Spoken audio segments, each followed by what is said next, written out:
Narito na tayo sa 321 episode ng Abot Kami na Pangarap mga kapuso. Nandito nga sila sa art exhibit nito ni Harry. At akalain mo yun, no, meron na siyang art exhibit and photo exhibit. Kaya nagpapasalamat siya.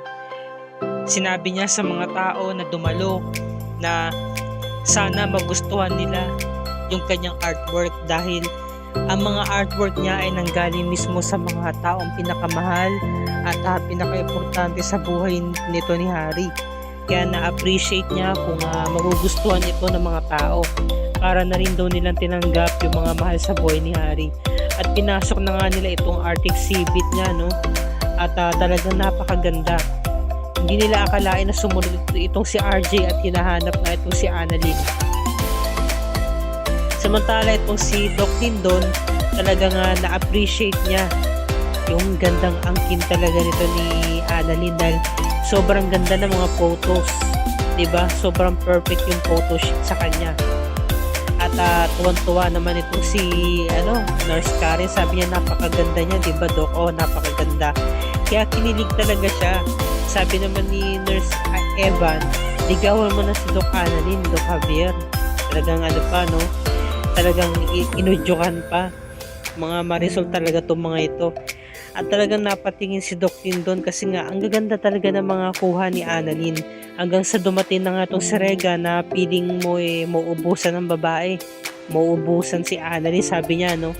Hindi naman talaga siya number 1 na manliligaw dahil ako lang pwede manligaw sa kanya. Di ba sabi mo, colleagues lang kayo? Kasi nga sabi naman kasi ni Nurse Evan, kasama ka na ba sa 333? Diba? Triple A. Yun nga. 3 manliligaw. Tapos eto na. Dumating nga itong si Lynette at na-appreciate niya yung gandang kuha nito ni Annalyn. Sabi naman ni Annalyn, nakakaya naman. Pero titinginan ako ng mga tao. Kasi ang ganda-ganda ng pagkakakuha sa akin. Sabi naman ni Rega, ba't ka naman mahiya? Maganda naman talaga. Kanino pa mo magmamana kundi kay nanay, sabi niya. Dahil talagang umentra itong si Chang Susan, nagulat siya. Ang gaganda ng mga kuha ng apo niya. Tapos sabi naman ni Annalyn, Nay, malungkot ka ba? Hindi, anak. Masaya lang ako. Congratulations, ang ganda talaga ng mga kuha mo. Nagyakapan sila. Samantala, eto na. Nagkakausap sila ni Annalyn, nagkakatuwaan. Sabi nga niya ni Annalyn, mas maganda po kung mag-picture po tayo. Oo nga, tama. Tapos si Regan yung naging photographer nila. At syempre, kailangan kuha din yung mga litrato ni Annalyn sa likod. Sabi naman ni Chang Susan, alam mo, mas maganda. Dapat nandito yung tatay mo, si RJ. Para kumpleto kayo, happy family. Diba? Sabi naman ni Lynette, ang ganda ng kuha. So natahimik sila dahil nga sinabi nga yun ni Chang Susan, di ba? Tapos noon, biglang dumating si RJ, sabi ni Chang Susan, speaking of the devil, nandiyan dyan na nga ang tatay mo. Nagulat sila, no? At ito namang si Lynette, hindi mo maipinta ang pagmumukha dahil nga masama pa rin nga ang loob niya kay RJ. Eh, nakasimangot siya. So nagwat si Annalyn, sabi niya, Tay, ano pong ginagawa niyo dito? Samantalang itong si Zoe, nag-i-scroll sa internet. Biglang dumating itong si Moira, aalis. Gustong hanapin si RJ. Sabi naman ni Zoe, Ma, wag na kayong umalis. Sa kayo pupunta? Di para punta ng dati mo. Nasaan ba siya? Kasi kakain kami sa restaurant, magdi-dinner kami sa labas. Ma'am, umalis siya. Hindi ko alam. Ano? For sure kasama na naman niya si Lynette. Ma'am, pwede ba?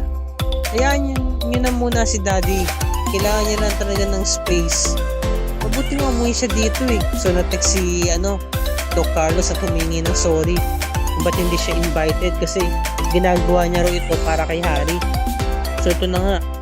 So, nagsabi na nga si RJ na pinuntahan niya lang talaga itong museum na to para sa mga pictures lang ni Annalyn. Ayun lang talagang sadya niya. Hanggang sa dumating na nga po si Harry, sabi niya, kailangan ko ang atensyon ninyong lahat. Meron akong papakita sa inyo dahil hindi lang ito ang exhibit na maaari ninyong makita kundi meron pa, kaya sumunod kayo sa akin. So pagpasok nila sa loob, doon sa may isang kwarto, nagulat sila kasi puro mga red ang kulay. Napaka-romantic ng ambience, may mga rose pa. Rose yung tinatapakan nila, tapos may carpet. May mga lobo pa na kulay pula. Nagulat silang lahat. Anong meron? Tapos si Nurse Eva saka si Nurse Karen kinikinig sila. Dami extra dito sa episode na to. Tapos puro mga litrato ni Lynette. Nagulat si Lynette, ba't puro mga litrato ko? Alam mo meron dito, sabi ni Harry, no? Tita Lynette, pwede po bang makuha ang kamay ninyo? Sumunod po kayo sa akin. So, tumapak sila dun sa may puso. So, ibig sabihin pala, talagang magkakuntsabo yung mag-ama. Planado talaga nila to. So, ito namang si Moira, sabi niya, Zoe, ano yan? Sabi ni Zoe. Wala.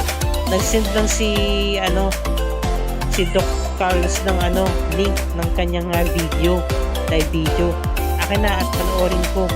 Sigurado kinakatantarin naman ng Lynette niya si dad mo. Sabi niya, aba talaga naman itong Lynette na to. Talagang paepal. Nainis talaga siya, no? Nakikita nila kasama ni Harry si Lynette. So, kinakailangan ko talagang pumunta dyan. Baka kasi nilalandi niya ang dad mo. Sabi naman ni Lynette, nagulat siya. Dahil nga bigla nung dumating tong si Carlos, nagpakita. Sabi, ano to Carlos? Ano nagaganap dito? Sabi naman ni Carlos, no, Lynette, simula nung nakilala kita, talagang nabago ang mga pananaw ko sa buhay. Matatanda na tayo pero sa mga kagaya natin, kaya pa rin pala natin umibig, no? So sabi niya, no, Lynette, pakakasalan mo ba ako? Bigla na siyang lumuhod. Grabe, kiligan yung mga tao. Si Nurse Eva, sa si Nurse Karen, nangunguna, tapos si Chang Susan, todo yung sulsol. Nakakatuwa ito eksena to eh. Ito namang si Lynette, talagang nabigla.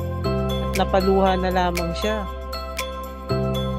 Kaya si Chang Susan, tinakpan niyang bibig, oh. Si Annalyn naman, tuwan-tuwa. Masaya, dahil okay lang naman sa kanya si Doc Carlos eh. Naman si RJ, nakakaawa, nag-selos. Biglang lumuhod, oh. Tapos yung William Merriman biglang umilaw. Nilabas yung diamond na singsing. Napakaganda, umiilaw pa. Sinukunan na siya ng video, nagbabayaran na. Pero naman si Harry nakangiti. Okay na sa kanya eh. Tanggap niya na maging stepmother niya si Lynette. Sulsul eh. Sabi naman ni Moira, aba talaga naman yung babae niya na. Napakalandi. Sabi, ingit na siya kay Lynette.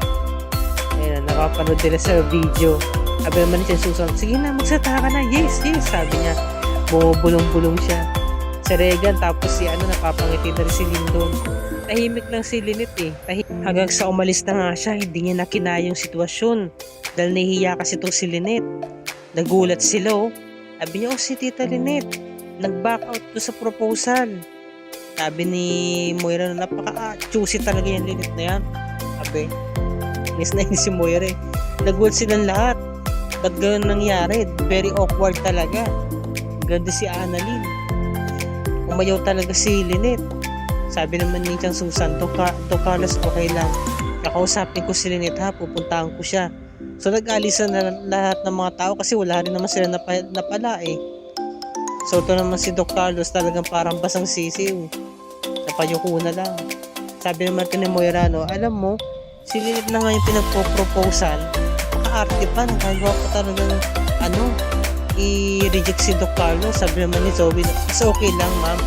Kasi ayaw ko naman maging stepmom si Tita Lynette. Sabi naman ni Moira, okay lang naman kasi hindi naman nila alam na anak ni Doc Carlos. Kaya mas okay pa nga sa akin na mag-isila na ni Lynette. Sila. Parang hindi na siya tuloy pa maagom ng daddy mo. Ayan. So doon na nga si Lynette. Nakabalik na nga ng East Ridge. Sabi ng Nichang Susan, Lynette, wala kang kibo kanina sa biyahe hanggang dito. Usapin mo naman kami. Sabi naman ni Lynette, umiyak siya. So niyakap siya ni Annalyn. Nang nakita, umiyak siya. Sorry. Talagang hiyang-hiya ako kay Carlos. Hindi kasi ako handa eh. Ang bisang pangyayari. Ewan ko ba, ganito na rin naramdaman ko na kinakabahan ako. Tapos napahiya ako. Nakakaya talaga humarap kay Carlos, sabi naman ni Annalyn, Sa tingin ko po, Nay, kailangan niyo po muna ipahinga ang sarili ninyo. Dahil na-stress kayo ngayon sa mga nangyari. Huwag niyo po muna intindihin si Doc Carlos. Intindihin niyo po muna ang sarili ninyo. Sabi niya, no?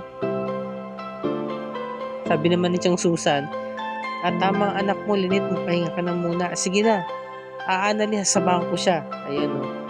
Sinamahan niya. Ngayon, sumunod si Doc, RJ. Sabi niya, sabi ni Annalyn, no? Tay, ano pong ginagawa niyo dito? Ba't pa po kayo sumunod? Kinakamusta ko lang naman ang kalagayan ng nanay mo. Kamusta siya? Tay, kailangan niya po munang ipahinga ang sarili niya dahil sa mga nangyari. Sa huwag kayo mag-alala, babantayan ko naman siya. Sabi naman ni RJ, nung kabi ba ng mami mo, naging masaya ba siya sa akin? Sabi ni Annalyn, pero tapat niya, no? Hindi po, kasi puro problema ang iniisip niya nung magkasama kayo noon. Lagi siya nag-aalala, nangangamba, na baka sakaling sumugod sa kanya si Ma'am Moira, awayin siya. Pero ito lang po masasabi ko, nung naging sila ni Doc Benitez, okay sila. Masaya po sila, kaya wag po kayo mag-alala. So ito na nga, dumating itong si Moira at sinugod itong Nurse Karen sa si Nurse Evan. Alam ko nandito si Dr. Tanyag, kaya magsabi na kayo, dahil kung hindi, sisisampling ko kayong dalawa. So hindi na nga nakapresentato si Nurse Evan at si Nurse Karen. Biglang umentra itong si Doc Lindon, sabi niya, Ma'am Moira, Zoe, nag-i-skandalo na naman kayo dito sa East Ridge, sabi ni Moira, no? Pwede ba? Huwag kang makialam, hindi ka makasali sa usapan. Wala ka naman bubuga sa akin, sabi naman ni Doc Lindon, no? Talaga ba, Zoe, sa tingin mo, may bubuga ba sa akin tong mother mo? Sabi ni Zoe, no? Pasensya na, Doc Javier. Alis na kami, tara na, ma'am. O, diba? So, sabi ni Doc Lindon, alam ko kung nasa saan siya. Sabi niya, may nalalaman ako. So, sasabihin kaya ni Doc Lindon kung nasa saan si Doc RJ.